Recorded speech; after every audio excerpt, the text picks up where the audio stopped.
Asha Haji. I am the co-founder and COO at Founders Academy. We're a new type of business school for a changing world, and we're born out of Founders Forum.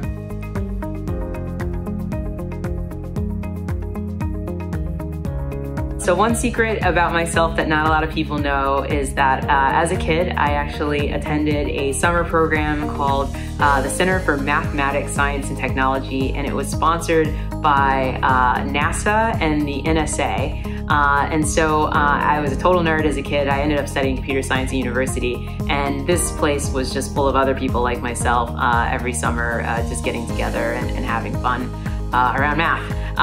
Anyway, NASA and the NSA both actually heavily recruited from this summer program into their internship program. So there's this whole parallel universe where I could have been an astronaut or someone cracking codes for the US government. And I decided not to do either of those things.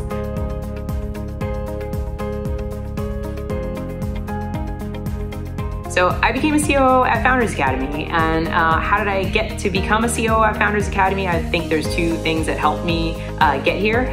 Firstly, I have a lot of industry experience in the education space. I've spent 7.5 years working across a variety of roles in this area, and so I definitely feel like I'm a subject matter expert when it comes to what we're building at Founders Academy.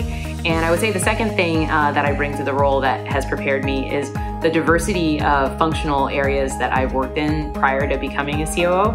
So I've done everything from software engineering, product management, I've done sales, I've done marketing, I've done talent acquisition. And so I think that breadth of experiences that I've had actually covers a lot of the bases of the requirements for the role that I have today.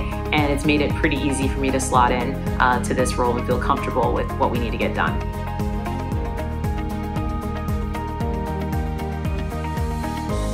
There's no such thing as a typical day as a COO. You're always doing something new and different to support the business, especially if you're at a scale up or a startup. These businesses are changing and evolving so quickly, and you just have to, dive in and get any work done that needs to be done at any given time. For me personally, that means everything from managing relationships with our placement partners who are different tech scale-ups here in London. I also am coaching a lot of the associates on our program about how they can manage their careers and get the most out of this experience.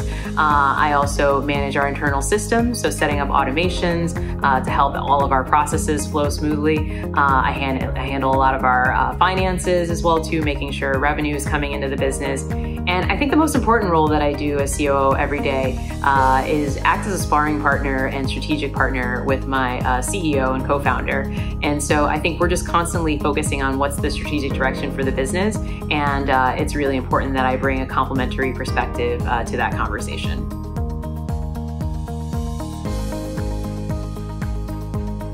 I think a good COO needs two things. I think firstly, you need to be someone who's really flexible. You need to be comfortable with things changing often. In fact, you need to be comfortable on a day-to-day things changing, but also in the long-term things changing. So on a day-to-day, you might be firefighting, you might be working on some really high-level initiatives that drive the direction of the company, but you also might be working on some really bitty, tiny, in-the-weeds work as well too, that you might think is well below your quote-unquote pay grade, but you need to get it done because you're the person who's trying to make sure that this business continues to execute and stay moving.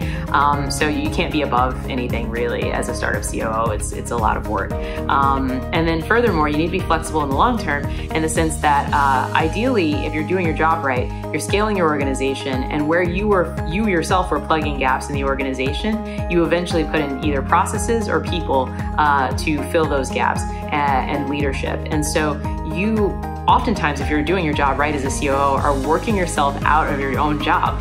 And ultimately, that means you have new jobs that you get to do, which are really exciting.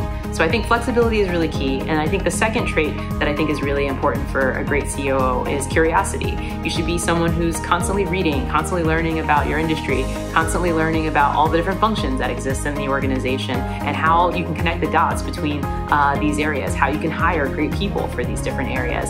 So I think a great COO is someone who is just constantly thinking and learning and growing with the business and staying in front of it, and just someone who's just insatiably curious.